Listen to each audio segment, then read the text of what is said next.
This machine can supposedly disinfect people in seconds, and many are using it to combat the coronavirus. But experts aren't so sure it actually works. The sterilizing system installed in the Chinese city of Chongqing is part of a larger effort to control the virus outbreak.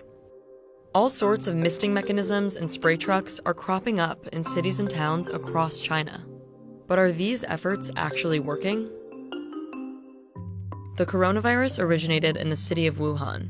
It's killed over 2,600 people and infected more than 79,000. The virus spreads quickly, primarily through coughing and sneezing.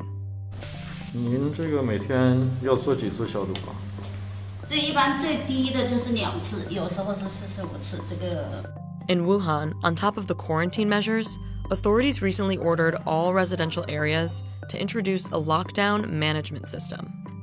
再后来的话呢，越来越严重，控制到防控的话呢，越来越严越紧。这个小区就不能够随便出入，这外面也不能进来。But quarantines can't solve everything. And as a result, many localities are resorting to sprays consisting of a mixture of bleach and water. One company in Shanghai set up a passageway with a mist that purportedly kills 99% of viruses. The need for disinfectants has gotten so extreme that one of the largest bleaching powder companies in China is running at full capacity to meet demand. 这种漂粉机1吨有20桶，每1吨可以配成消毒液以后，可以供10家1000张病床的。 But there's no evidence to suggest that bleach sprays are effective against the coronavirus, and they could actually be doing more harm than good.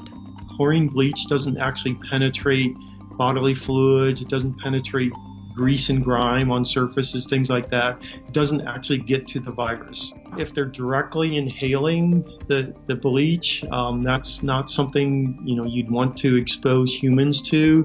Mark Tucker works for Decon 7 Systems, a U.S. disinfectant manufacturer that's sending literal tons of product to China. Another 100 tons will be arriving in China before the end of the month, and we expect the demand next month to be essentially the same or maybe even greater than it is this current month.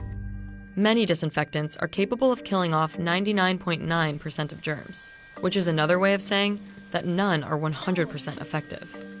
Experts like Mark say these public displays won't do much to stop the spread of the virus. The coronavirus tends not to last very long outdoors anyway. The most effective disinfectant processes tend to be something that's done indoor. And most disinfectants only last for 24 hours, meaning frequent reapplication is necessary. Until the fear of infection subsides, many residents are taking a more basic and practical precaution: staying indoors. 感觉蛮悲，我现在总是到处跑的，都快那么晚了，跳舞东西，再不敢出去了。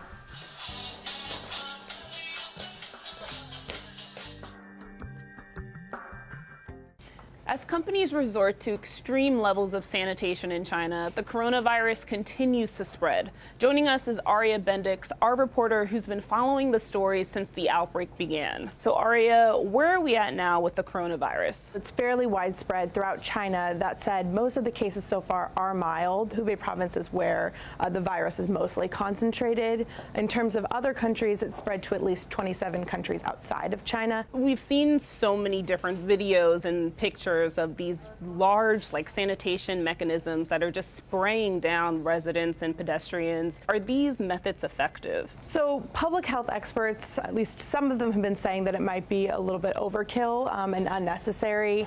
It would have probably been better for Chinese sanitation experts to focus their efforts on disinfecting hospitals or markets. There's no real evidence that disinfecting a street and spraying it with bleach is going to stop the spread of the virus, but I think Chinese officials are really going above and beyond to try and do everything in their power to make sure that everyday citizens aren't contracting the virus. And so what is it like? Obviously, you've been reporting this story since the beginning, and you've been talking to people actually in the area. What is it like for some of those citizens? There are temperature checks before you enter a supermarket or a store. People in Wuhan are required to wear masks in public, and all public transportation has been shut down there. So the streets are fairly empty.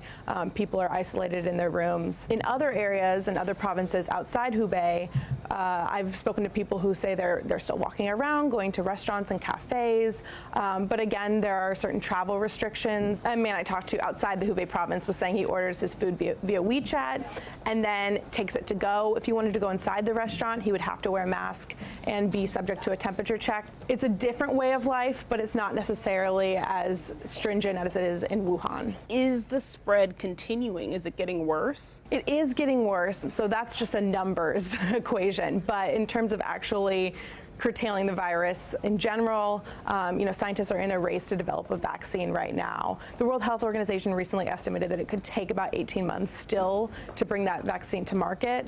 So that's a critical period of time during which many more people could be infected. But that's really the only way, since there is no other cure for this virus, to actually make sure the outbreak stops. It's just a waiting period. Right. And obviously, people who are suspected of having the virus or who have been in contact with people in Wuhan should be self-isolating and making sure that, they don't spread the virus to other people. We'll see you next time on another episode of Business Insider Today.